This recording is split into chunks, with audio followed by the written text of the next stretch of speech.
So I'm the CEO of Healthy Male, that was previously Andrology Australia. I'll bet none of you can guess why we changed the name. No? Yeah. Look, we started 19 years ago. Clinicians started the organisation because there was no one actually in the area of men's reproductive health in Australia. In fact, we were, as far as we can tell, the first in the world. Since we've started, the US and the UK in sort of late 2000s have replicated our model and actually frequently refer to it. And there's now some push to have some national organisation do something similar. Sorry, international organisation do something similar. So, but I suppose in specifically, one of the things that we have done of late has been working and getting back to our roots in terms of, okay, what is it that we're here for? Why do we exist? And it wasn't just about changing our name, it was about changing our brand and who we are and what we're there to do. So a core part of that was actually understanding and recognising the role of primary healthcare nurses because, I mean, I'm probably not telling you all anything, but nursing takes up about 50% of all health professional registrations. So we absolutely recognise the role that they have to play in men's health and male health in general. So the new brand launched yesterday, and we actually chose, and I love that line going right through the middle of it. Anyway, so even though that line would suggest we thought best of launching the new brand, we actually did go ahead and launch the new brand. And so our overall vision, though, is to have healthier lives for all Australian males. We actually, because of our core and our very roots, we actually take scientific information, and we have a number of reference groups and committees that actually help us with this. And so we take medical research and turn it into accessible information. Because I don't know how many of you read research journal articles, but they're not that interesting. And you've got to turn them into English. So that's something that we do quite frequently, and it's actually for health professionals, but then we can take it further for what we in the office just call Joe Public. Because they want information, but we have to understand, it was interesting in the first talk, talking about the health literacy levels that are there. And we know that we're talking to about a year 8 health literacy level. So we've had to rewrite everything we do because we are really good at the clinician level, but we weren't really very good at talking to Joe Public. So we collaborate with researchers, specialists, clinicians, and disseminate relevant information through the best channels possible. So we did a lot of work with places like Men's Sheds and other organisations to actually, get the right conduits. That line is going to drive me insane. So our information is free, and you will see much of it on our stand here today. So please come along, and you can also get it on our website. So you actually just jump on the website, you can get all the free information. You can either take it as soft copies, or we can send out whatever volumes of it you would like. We collaborate with many other peak bodies. We don't want to replicate good work that is already out there. We just want to help get it out there to men to make sure that they have healthier lives. So sometimes it's just a bit of a tweak on things to get it out to the right audience, or it might be working with a peak body to actually do things with a male lens on.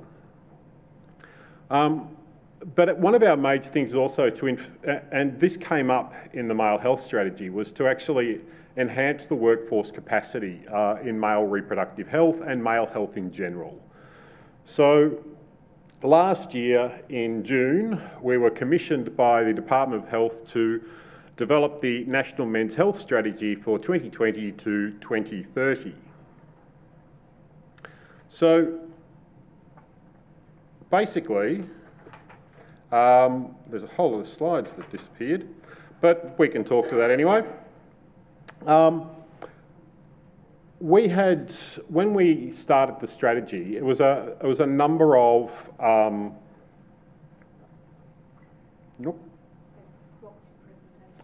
Awesome. This is tomorrow's presentation. I thought it was going well. Amazing job. Thanks. Okay, no more slides. Right, so the men's health strategy.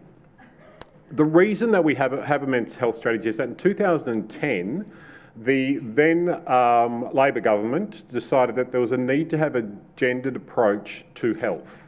So they started developing both a men's and women's health policy. And both of those policies actually still stand today. This was not about rewriting a policy.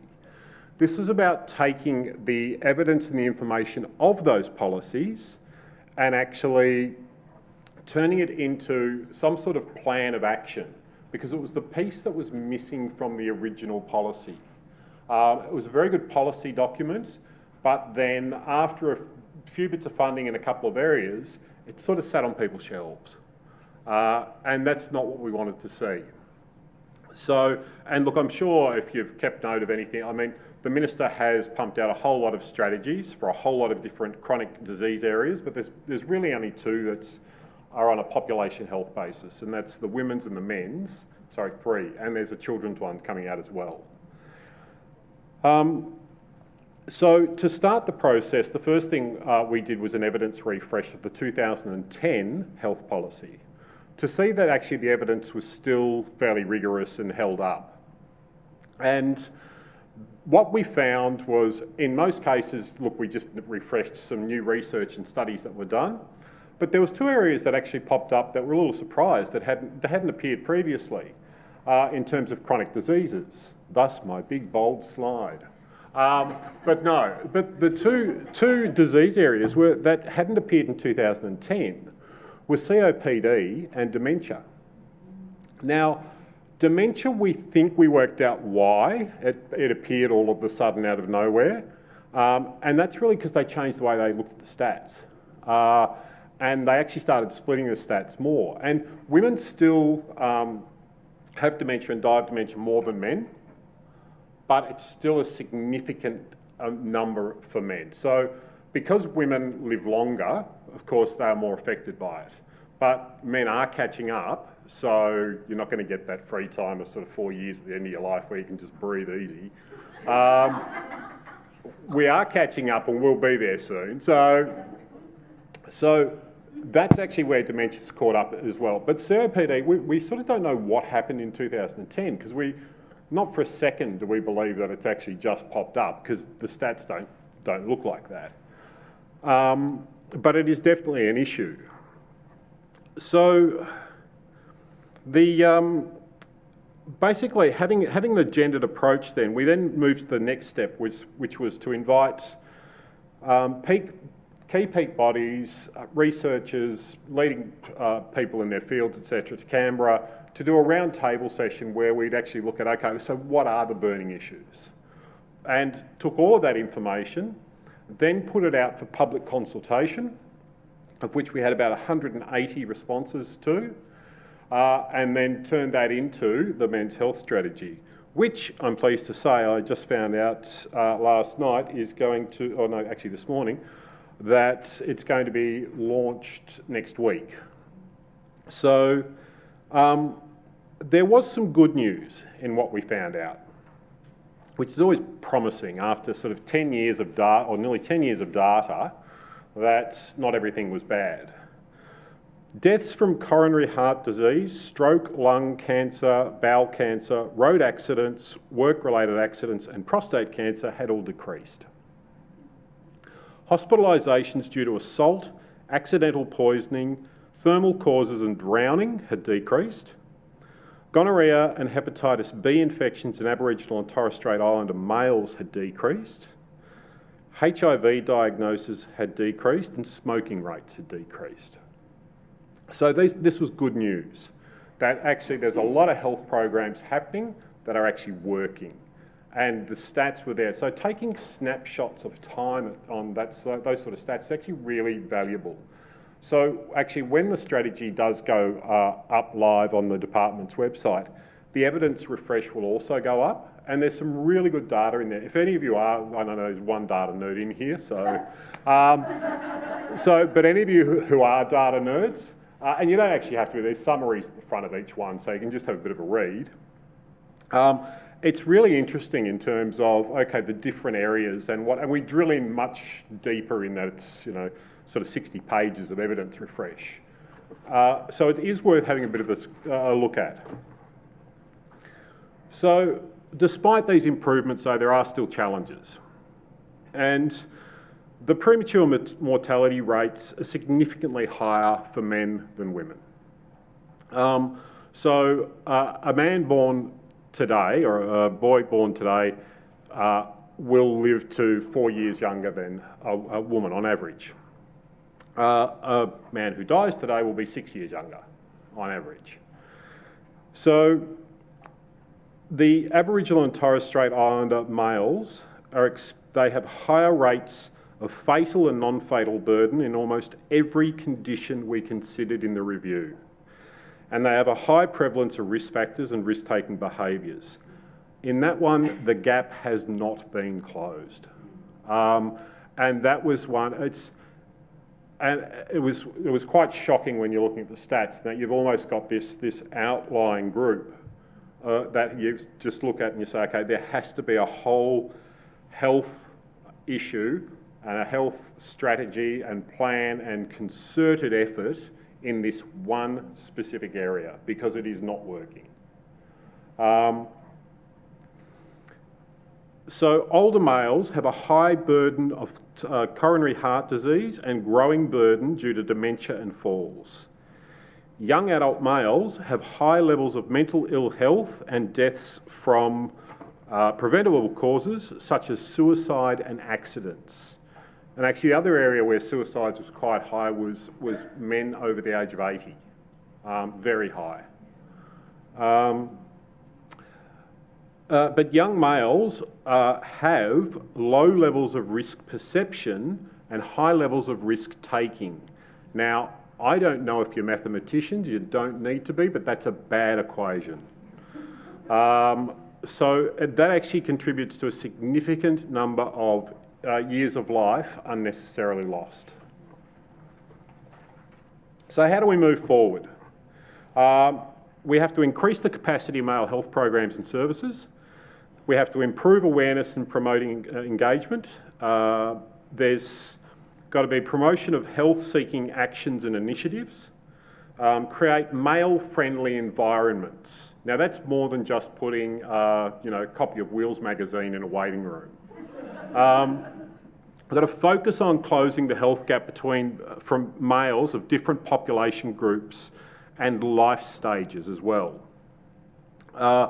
We have to improve the evidence base. There are so many gaps in evidence. We saw reams of data where they just hadn't bothered to split the genders. And so we couldn't actually tell male or female how things were being affected. Define targets to measure health outcomes. So there's a lot that we can do, and there's a lot that primary care can do as well. So we're doing things like tailoring training programs and working with APNA in those sorts of areas. Health literacy is a big area. And so it was really heartening to hear again the talk about the screening programs and the fact that, maybe it is take that opportunity to have that conversation. Because it's the one thing we've been saying about dealing with men as well. The lifestyle, I'm going to get done for time here, but there's a bit of an urban myth in terms of men don't go to the doctor. They do over the age of 40 and they actually present nearly as frequently as women. But they go for one thing, they go much later in the disease cycle, and they go for shorter periods of time. But because we know that they are going, we need to be going, okay, we know that you're at this life stage, so we should actually, you're 55 years old, we've got you in here, we need to ask you 3 other questions.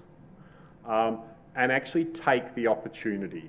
and start thinking about it that way, as opposed to the model of, well, he's turned up he's got blood in his semen, so we'll deal with that. But actually go further, actually ask some of the other questions.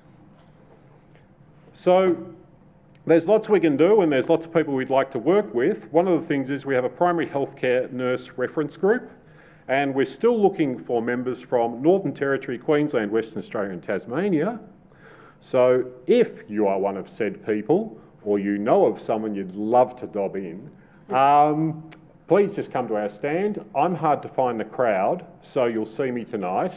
And thank you very much for your interest. And look, you can come tomorrow, I'm speaking again, and you'll get to see the same slides.